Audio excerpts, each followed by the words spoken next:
आप सभी का स्वागत है। धार्मिक शास्त्रों के अनुसार प्रतिदिन भगवान श्री हरि का स्मरण करने से जीवन के समस्त संकटों का नाश होता है तथा धन वैभव की प्राप्ति होती है। भगवान विष्णु जगत का पालन करने वाले देवता है। उनका स्वरूप शांत और आनंदमय है।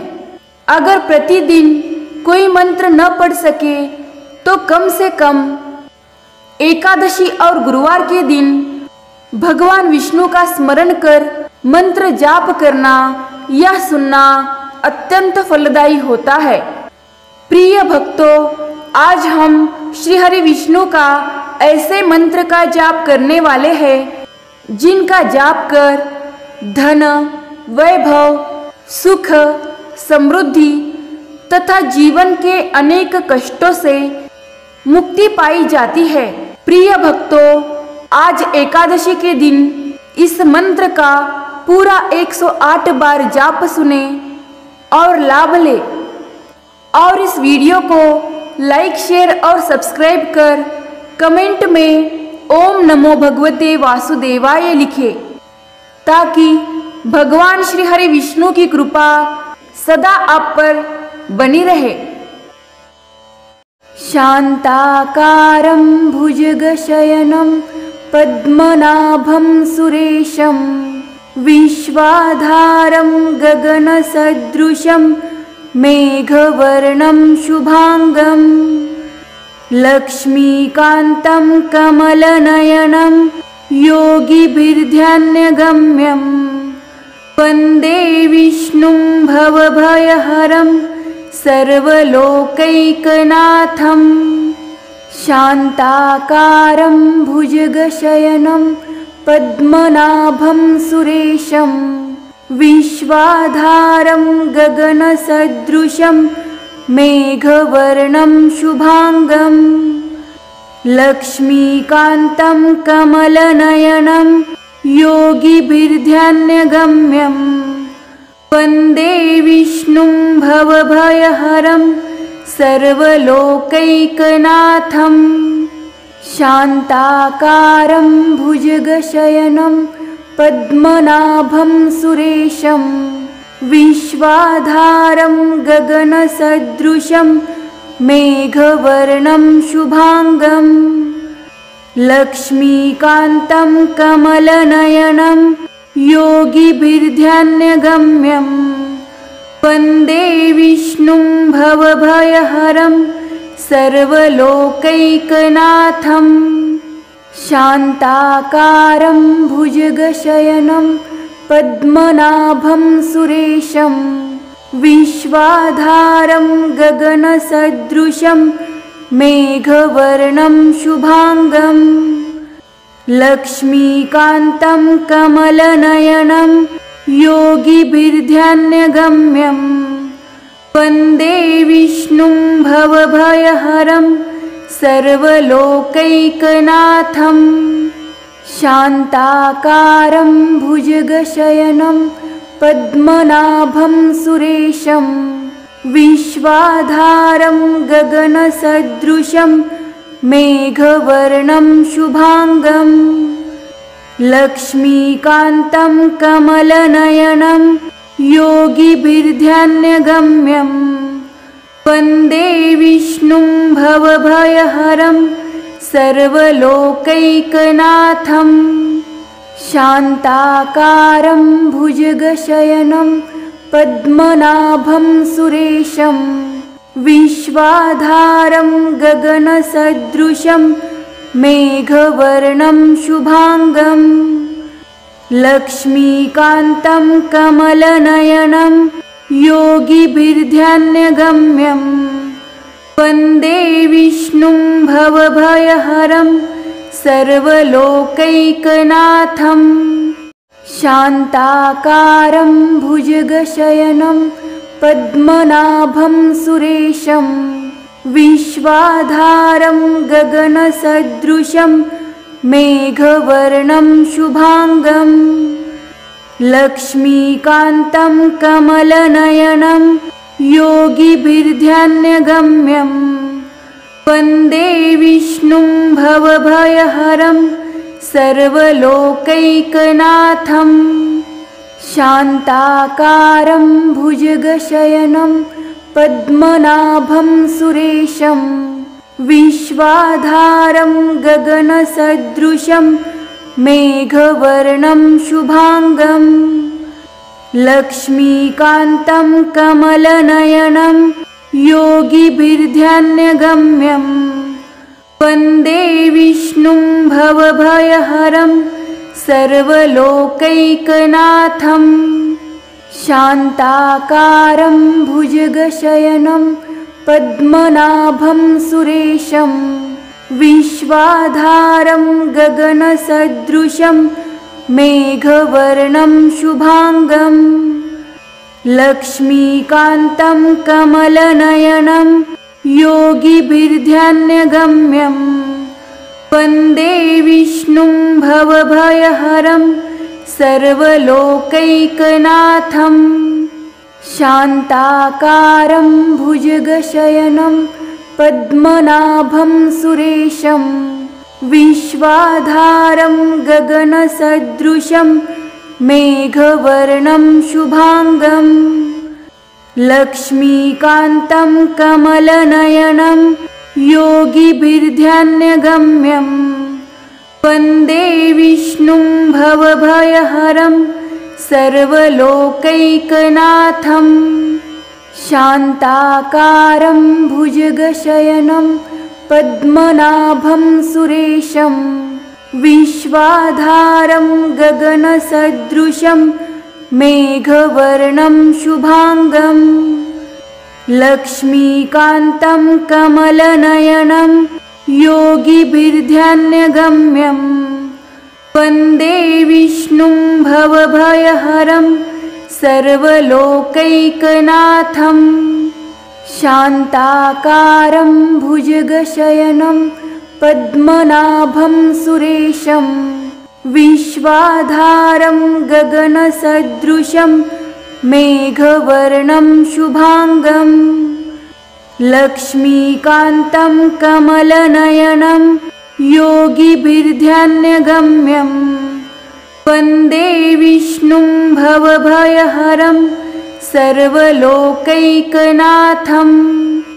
शान्ताकारं भुजगशयनं पद्मनाभं सुरेशं विश्वाधारं गगनसदृशं मेघवर्णं शुभांगं लक्ष्मीकान्तं कमलनयनं योगिभिर्ध्यानगम्यं वन्दे विष्णुं भवभयहरं सर्वलोकैकनाथं शान्ताकारं भुजगशयनं पद्मनाभं सुरेशं विश्वाधारं गगनसदृशं मेघवर्णं शुभांगं लक्ष्मीकान्तं कमलनयनं योगिभिर्ध्यानगम्यं वन्दे विष्णुं भवभयहरं सर्वलोकैकनाथं शान्ताकारं भुजगशयनं पद्मनाभं सुरेशं विश्वाधारं गगनसदृशं मेघवर्णं शुभांगं लक्ष्मीकान्तं कमलनयनं योगिभिर्ध्यानगम्यं वन्दे विष्णुं भवभयहरं सर्वलोकैकनाथं शान्ताकारं भुजगशयनं पद्मनाभं सुरेशं विश्वाधारं गगनसदृशं मेघवर्णं शुभांगं लक्ष्मीकान्तं कमलनयनं योगिभिर्ध्यानगम्यं वन्दे विष्णुं भवभयहरं सर्वलोकैकनाथं शान्ताकारं भुजगशयनं पद्मनाभं सुरेशं विश्वाधारं गगनसदृशं मेघवर्णं शुभांगं लक्ष्मीकान्तं कमलनयनं योगिभिर्ध्यानगम्यं वन्दे विष्णुं भवभयहरं सर्वलोकैकनाथं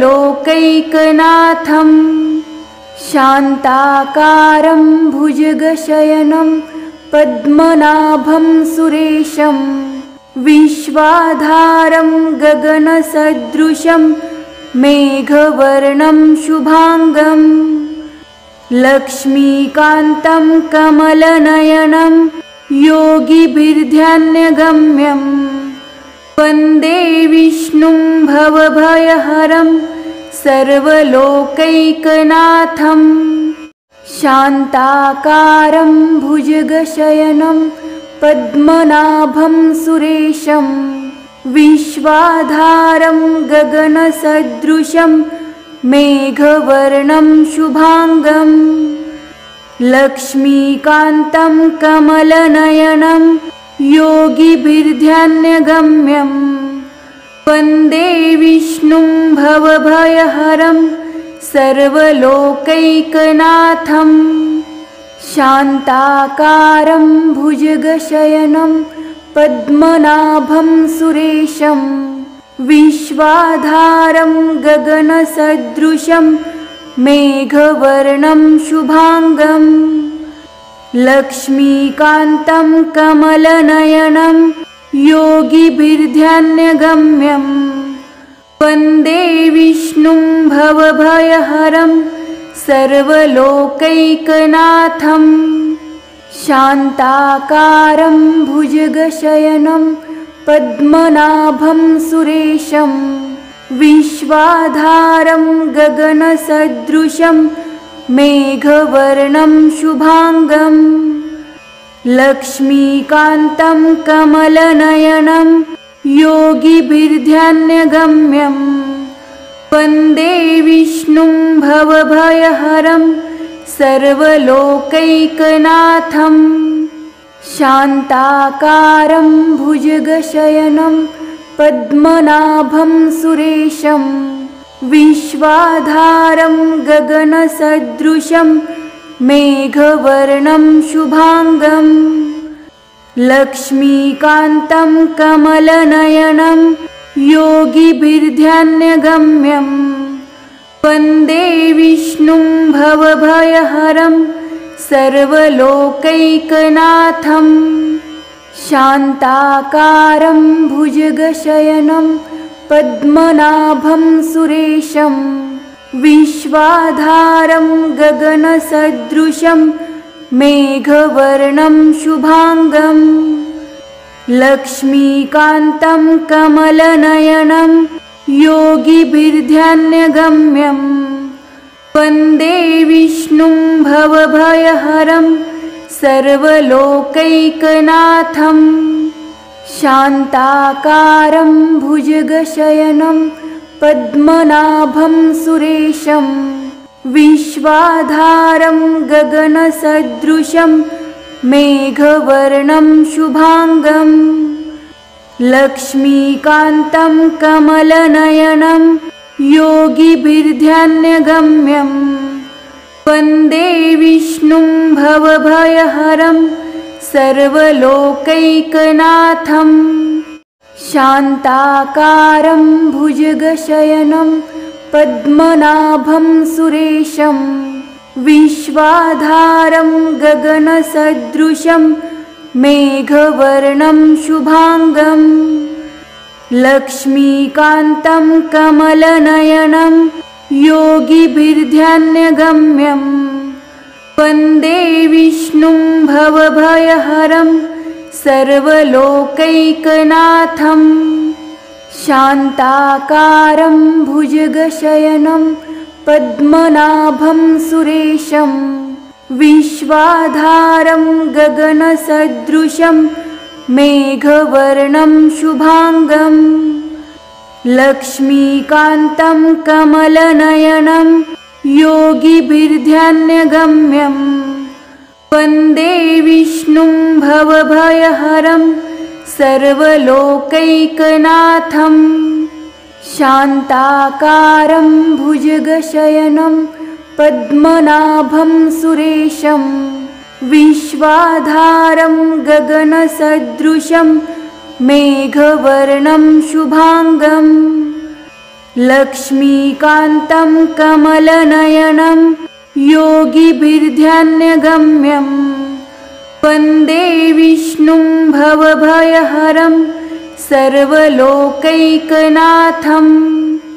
शान्ताकारं भुजगशयनं पद्मनाभं सुरेशं विश्वाधारं गगनसदृशं मेघवर्णं शुभांगं लक्ष्मीकान्तं कमलनयनं योगिभिर्ध्यानगम्यं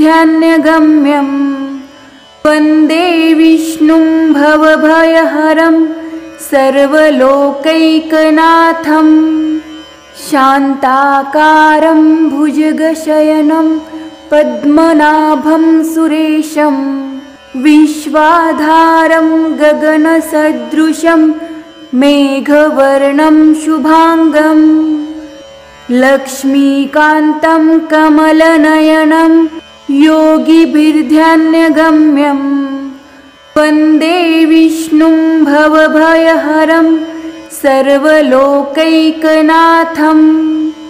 शान्ताकारं भुजगशयनं पद्मनाभं सुरेशं विश्वाधारं गगनसदृशं मेघवर्णं शुभांगं लक्ष्मीकान्तं कमलनयनं योगिभिर्ध्यानगम्यं वन्दे विष्णुं भवभयहरं सर्वलोकैकनाथं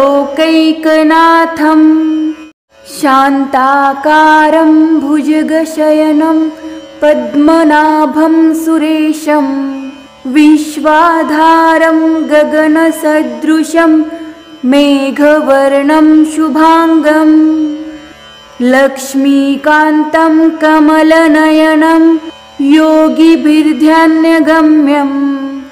वन्दे विष्णुं भवभयहरं सर्वलोकैकनाथं शान्ताकारं भुजगशयनं पद्मनाभं सुरेशं विश्वाधारं गगनसदृशं मेघवर्णं शुभांगं लक्ष्मीकान्तं कमलनयनं योगिभिर्ध्यानगम्यं वन्दे विष्णुं भवभयहरं सर्वलोकैकनाथं शान्ताकारं भुजगशयनं पद्मनाभं सुरेशं विश्वाधारं गगनसदृशं मेघवर्णं शुभांगं लक्ष्मीकान्तं कमलनयनं योगिभिर्ध्यानगम्यं वन्दे विष्णुं भवभयहरं सर्वलोकैकनाथं शान्ताकारं भुजगशयनं पद्मनाभं सुरेशं विश्वाधारं गगनसदृशं मेघवर्णं शुभांगं लक्ष्मीकान्तं कमलनयनं योगिभिर्ध्यानगम्यं वन्दे विष्णुं भवभयहरं सर्वलोकैकनाथं शान्ताकारं भुजगशयनं पद्मनाभं सुरेशं विश्वाधारं गगनसदृशं मेघवर्णं शुभांगं लक्ष्मीकान्तं कमलनयनं योगिभिर्ध्यानगम्यं वन्दे विष्णुं भवभयहरं सर्वलोकैकनाथं शान्ताकारं भुजगशयनं पद्मनाभं सुरेशं विश्वाधारं गगनसदृशं मेघवर्णं शुभांगं लक्ष्मीकान्तं कमलनयनं योगिभिर्ध्यानगम्यं वन्दे विष्णुं भवभयहरं सर्वलोकैकनाथं शान्ताकारं भुजगशयनं पद्मनाभं सुरेशं विश्वाधारं गगनसदृशं मेघवर्णं शुभांगं लक्ष्मीकान्तं कमलनयनं योगिभिर्ध्यानगम्यं वन्दे विष्णुं भवभयहरं सर्वलोकैकनाथं शान्ताकारं भुजगशयनं पद्मनाभं सुरेशं विश्वाधारं गगनसदृशं मेघवर्णं शुभांगं लक्ष्मीकान्तं कमलनयनं योगिभिर्ध्यानगम्यं वन्दे विष्णुं भवभयहरं सर्वलोकैकनाथं शान्ताकारं भुजगशयनं पद्मनाभं सुरेशं विश्वाधारं गगनसदृशं मेघवर्णं शुभांगं लक्ष्मीकान्तं कमलनयनं योगिभिर्ध्यानगम्यं वन्दे विष्णुं भवभयहरं सर्वलोकैकनाथं शान्ताकारं भुजगशयनं पद्मनाभं सुरेशं विश्वाधारं गगनसदृशं मेघवर्णं शुभांगं लक्ष्मीकान्तं कमलनयनं योगिभिर्ध्यानगम्यं वन्दे विष्णुं भवभयहरं सर्वलोकैकनाथं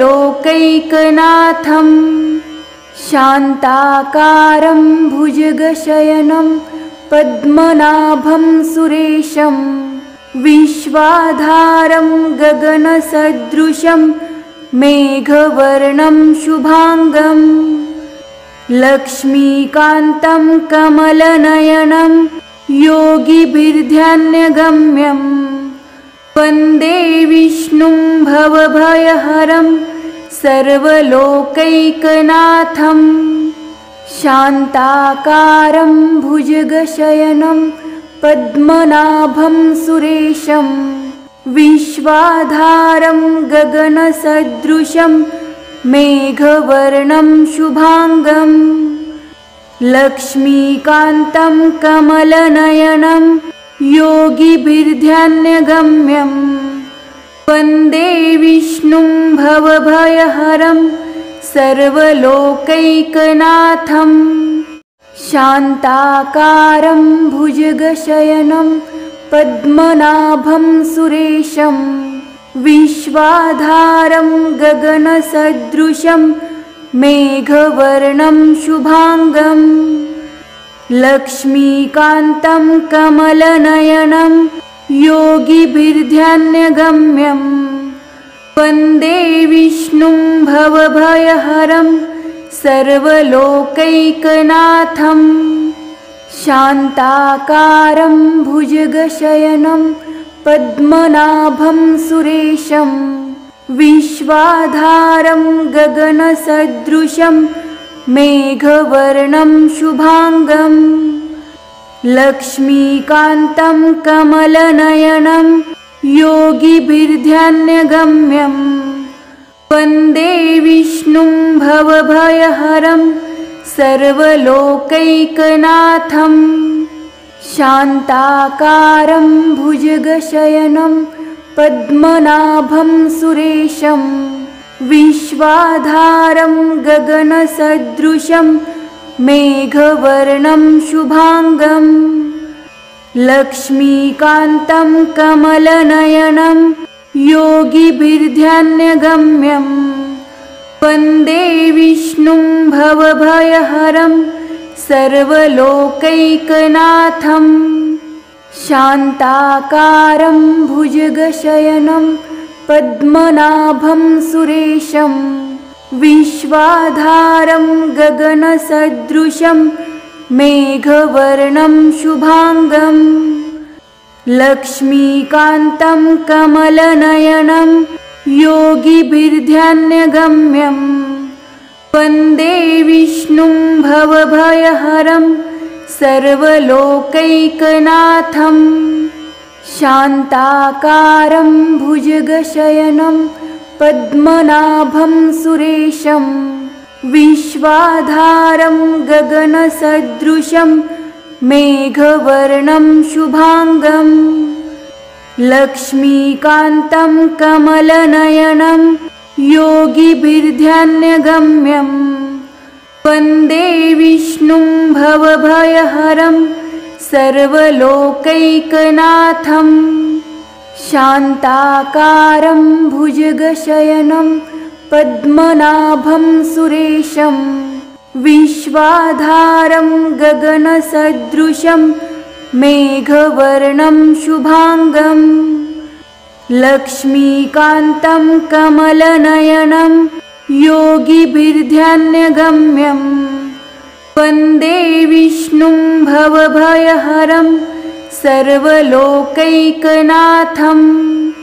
शान्ताकारं भुजगशयनं पद्मनाभं सुरेशं विश्वाधारं गगनसदृशं मेघवर्णं शुभांगं लक्ष्मीकान्तं कमलनयनं योगिभिर्ध्यानगम्यं वन्दे विष्णुं भवभयहरं सर्वलोकैकनाथं शान्ताकारं भुजगशयनं पद्मनाभं सुरेशं विश्वाधारं गगनसदृशं मेघवर्णं शुभांगं लक्ष्मीकान्तं कमलनयनं योगिभिर्ध्यानगम्यं वन्दे विष्णुं भवभयहरं सर्वलोकैकनाथं शान्ताकारं भुजगशयनं पद्मनाभं सुरेशं विश्वाधारं गगनसदृशं मेघवर्णं शुभांगं लक्ष्मीकान्तं कमलनयनं योगिभिर्ध्यानगम्यं वन्दे विष्णुं भवभयहरं सर्वलोकैकनाथं शान्ताकारं भुजगशयनं पद्मनाभं सुरेशं विश्वाधारं गगनसदृशं मेघवर्णं शुभांगं लक्ष्मीकान्तं कमलनयनं योगिभिर्ध्यानगम्यं वन्दे विष्णुं भवभयहरं सर्वलोकैकनाथं शान्ताकारं भुजगशयनं पद्मनाभं सुरेशं विश्वाधारं गगनसदृशं मेघवर्णं शुभांगं लक्ष्मीकान्तं कमलनयनं योगिभिर्ध्यानगम्यं वन्दे विष्णुं भवभयहरं सर्वलोकैकनाथं शान्ताकारं भुजगशयनं पद्मनाभं सुरेशं विश्वाधारं गगनसदृशं मेघवर्णं शुभांगं लक्ष्मीकान्तं कमलनयनं योगिभिर्ध्यानगम्यं वन्दे विष्णुं भवभयहरं सर्वलोकैकनाथं शान्ताकारं भुजगशयनं पद्मनाभं सुरेशं विश्वाधारं गगनसदृशं मेघवर्णं शुभांगं लक्ष्मीकान्तं कमलनयनं योगिभिर्ध्यानगम्यं वन्दे विष्णुं भवभयहरं सर्वलोकैकनाथं शान्ताकारं भुजगशयनं पद्मनाभं सुरेशं विश्वाधारं गगनसदृशं मेघवर्णं शुभांगं लक्ष्मीकान्तं कमलनयनं योगिभिर्ध्यानगम्यं वन्दे विष्णुं भवभयहरं सर्वलोकैकनाथं शान्ताकारं भुजगशयनं पद्मनाभं सुरेशं विश्वाधारं गगनसदृशं मेघवर्णं शुभांगं लक्ष्मीकान्तं कमलनयनं योगिभिर्ध्यानगम्यं वन्दे विष्णुं भवभयहरं सर्वलोकैकनाथं शान्ताकारं भुजगशयनं पद्मनाभं सुरेशं विश्वाधारं गगनसदृशं मेघवर्णं शुभांगं लक्ष्मीकान्तं कमलनयनं योगिभिर्ध्यानगम्यं वन्दे विष्णुं भवभयहरं सर्वलोकैकनाथं शान्ताकारं भुजगशयनं पद्मनाभं सुरेशं विश्वाधारं गगनसदृशं मेघवर्णं शुभांगं लक्ष्मीकान्तं कमलनयनं योगिभिर्ध्यानगम्यं वन्दे विष्णुं भवभयहरं सर्वलोकैकनाथं शान्ताकारं भुजगशयनं पद्मनाभं सुरेशं विश्वाधारं गगनसदृशं मेघवर्णं शुभांगं लक्ष्मीकान्तं कमलनयनं योगिभिर्ध्यानगम्यं वन्दे विष्णुं भवभयहरं सर्वलोकैकनाथं शान्ताकारं भुजगशयनं पद्मनाभं सुरेशं विश्वाधारं गगनसदृशं मेघवर्णं शुभांगं लक्ष्मीकान्तं कमलनयनं योगिभिर्ध्यानगम्यं वन्दे विष्णुं भवभयहरं सर्वलोकैकनाथं शान्ताकारं भुजगशयनं पद्मनाभं सुरेशं विश्वाधारं गगनसदृशं मेघवर्णं शुभांगं लक्ष्मीकान्तं कमलनयनं योगिभिर्ध्यानगम्यं वन्दे विष्णुं भवभयहरं सर्वलोकैकनाथं शान्ताकारं भुजगशयनं पद्मनाभं सुरेशं विश्वाधारं गगनसदृशं मेघवर्णं शुभांगं लक्ष्मीकान्तं कमलनयनं योगिभिर्ध्यानगम्यं वन्दे विष्णुं भवभयहरं सर्वलोकैकनाथं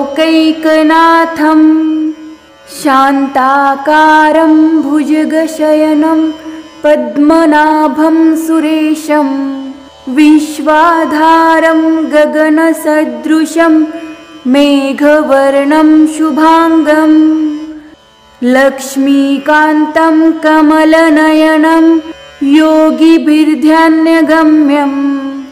वन्दे विष्णुं भवभयहरं सर्वलोकैकनाथं शान्ताकारं भुजगशयनं पद्मनाभं सुरेशं विश्वाधारं गगनसदृशं मेघवर्णं शुभांगं। लक्ष्मीकान्तं कमलनयनं योगिभिर्ध्यानगम्यं।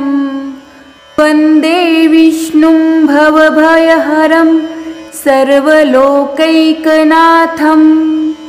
शान्ताकारं भुजगशयनं पद्मनाभं सुरेशं। विश्वाधारं गगनसदृशं मेघवर्णं शुभांगं। लक्ष्मीकान्तं कमलनयनं योगिभिर्ध्यानगम्यं। वन्दे विष्णुं भवभयहरं सर्वलोकैकनाथं। शान्ताकारं भुजगशयनं पद्मनाभं सुरेशं।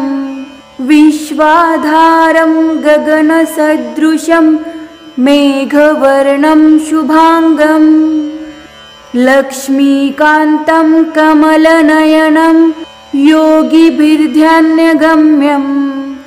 वन्दे विष्णुं भवभयहरं सर्वलोकैकनाथं। शान्ताकारं भुजगशयनं पद्मनाभं सुरेशं। विश्वाधारं गगनसदृशं मेघवर्णं शुभांगं। लक्ष्मीकान्तं कमलनयनं योगिभिर्ध्यानगम्यं। वन्दे विष्णुं भवभयहरं सर्वलोकैकनाथं। शान्ताकारं भुजगशयनं पद्मनाभं सुरेशं।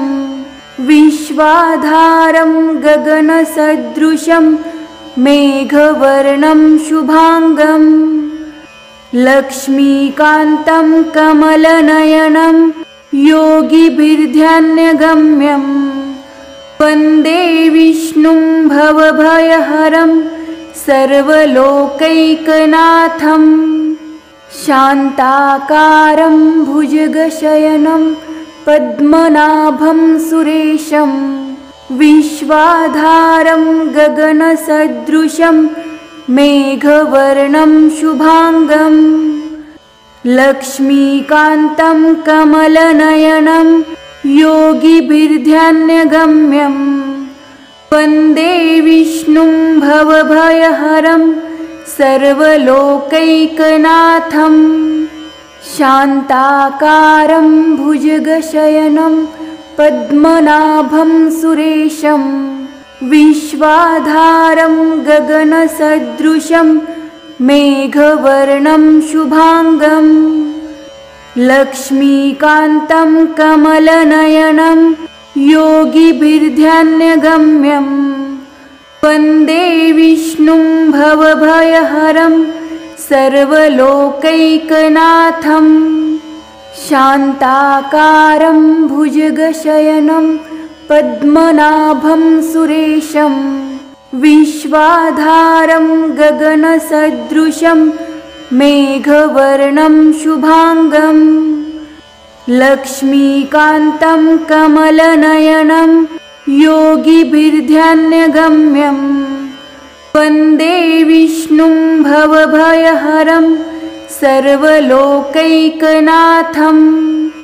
शान्ताकारं भुजगशयनं पद्मनाभं सुरेशं। विश्वाधारं गगनसदृशं मेघवर्णं शुभांगं। लक्ष्मीकान्तं कमलनयनं योगिभिर्ध्यानगम्यं। वन्दे विष्णुं भवभयहरं सर्वलोकैकनाथं।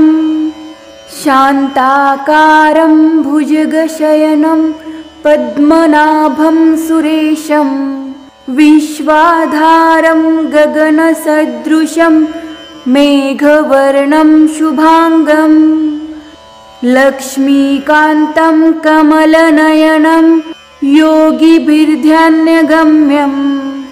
वन्दे विष्णुं भवभयहरं सर्वलोकैकनाथं। शान्ताकारं भुजगशयनं पद्मनाभं सुरेशं विश्वाधारं गगनसदृशं मेघवर्णं शुभांगं लक्ष्मीकान्तं कमलनयनं योगिभिर्ध्यानगम्यं वन्दे विष्णुं भवभयहरं सर्वलोकैकनाथं शान्ताकारं भुजगशयनं पद्मनाभं सुरेशं विश्वाधारं गगनसदृशं मेघवर्णं शुभांगं लक्ष्मीकान्तं कमलनयनं योगिभिर्ध्यानगम्यं वन्दे विष्णुं भवभयहरं सर्वलोकैकनाथं शान्ताकारं भुजगशयनं पद्मनाभं सुरेशं विश्वाधारं गगनसदृशं मेघवर्णं शुभांगं लक्ष्मीकान्तं कमलनयनं योगिभिर्ध्यानगम्यं वन्दे विष्णुं भवभयहरं सर्वलोकैकनाथं शान्ताकारं भुजगशयनं पद्मनाभं सुरेशं विश्वाधारं गगनसदृशं मेघवर्णं शुभांगं लक्ष्मीकान्तं कमलनयनं योगिभिर्ध्यानगम्यं वन्दे विष्णुं भवभयहरं सर्वलोकैकनाथं